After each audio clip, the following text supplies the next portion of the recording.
Alright, so I just saw a video about 0.9 repeating equaling 1. And interestingly, what was shown was a geometric proof of this.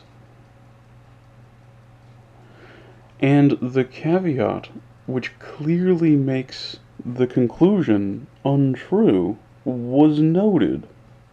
Okay, so what happened is they took a circle, right? And then out of the center, they removed 1/10.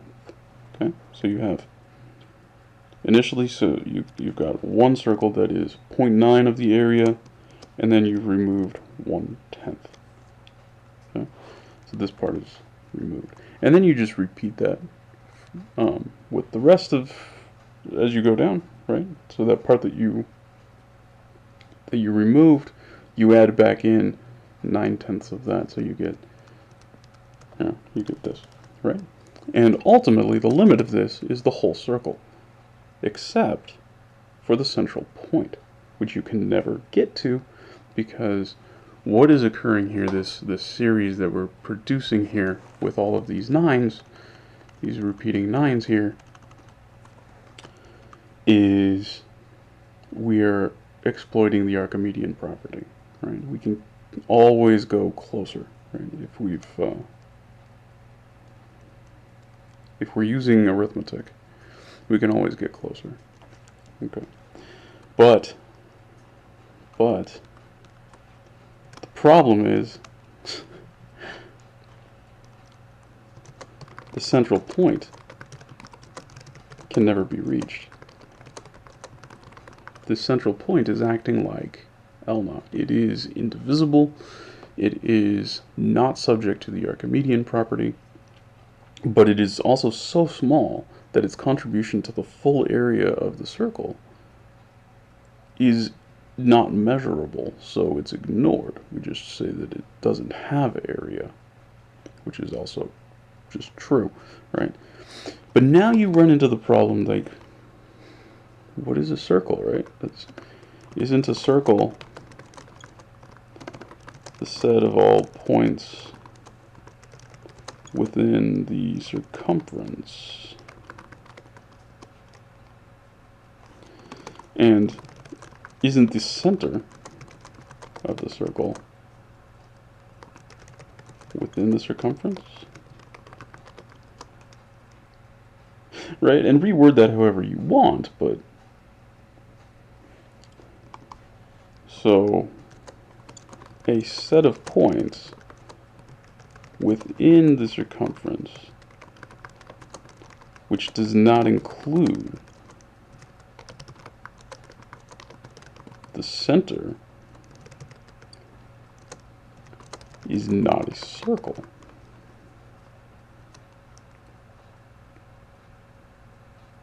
So we don't have all of the circle, right?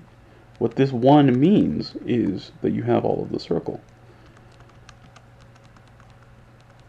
The claim is that because the limit of this is 1, we get the whole circle. But the caveat that the central point is left out is specifically noted.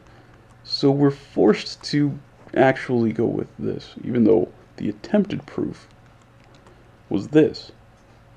This is very interesting. More interesting, we can actually show that 0.9 repeating is 1, because 1/9 is 0.1 repeating. 9 on 9 is 1. And 9 times 1/9 is 0.9 repeating, and that is the same as 9 on 9. So 0.9 repeating equals 1. It's a much simpler proof. We're just using symbol manipulation and we get there. So now, what is the actual situation? The actual situation is that these are both true. And now this contradicts a fundamental axiom of modern mathematics, which is that a value on a number line corresponds to a unique number, right? Like, a number has a unique value.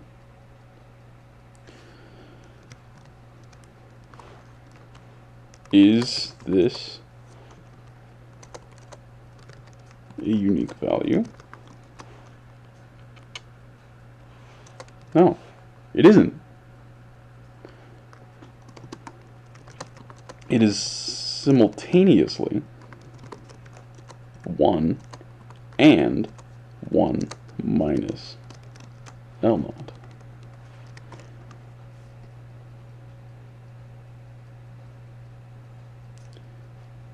And this is a fundamental problem of dealing with limits. Because so up here, we're getting, this whole problem is dealing with limits up here, okay? This whole thing. We're trying to prove that thing up there. But this whole situation is coming about because we're working with limits. And we don't have a clear understanding of what in the fucking crap we're doing, okay? What we're casually doing is we're saying that the limit is the value of the thing we're looking at. But the problem is we can't evaluate the thing we're looking at. So when you get a limit, it's not actually the value of that thing. It can't be. Otherwise, why are you taking a fucking limit? You're doing it wrong if that's what you're doing. So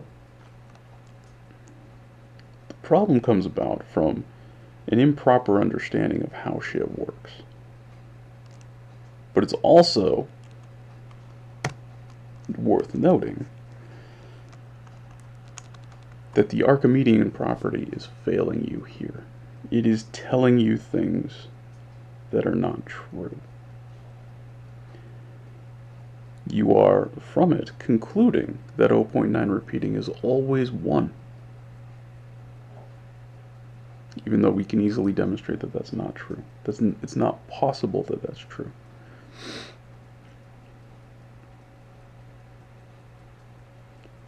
Because fundamentally what this is doing, this series, any infinite series like this, it is operating as a limit. So it can sometimes actually be 1. And sometimes it falls just short of 1. Sometimes it'll be just over 1, right? There's going to be ways in which you can get this to be this. You can also get it to be that. I'm not going to show you here, but you can. So, this is the problem with trusting limits naively. Not understanding what it is you're doing and not being careful about what you're doing. Trusting that the numbers tell you something and you don't have to understand anything beyond what the math is doing. You absolutely have to understand what you're doing, otherwise you're not going to get anything out of it. And so, yeah, not to like shit on the guy, because this is a really common thing. He didn't come up with this. I know this for sure because I've seen this thousands of times. It just so happened that I saw this a moment ago, so it reminded me of all of this. It brought it back up. So he, it's not nothing against him, because he's just saying what he's been told, which for the most part is really all any of us can do. It's very, very difficult to look at these things that you've been told and it's been pounded into your head and turn around and say, wait, there's a problem with that.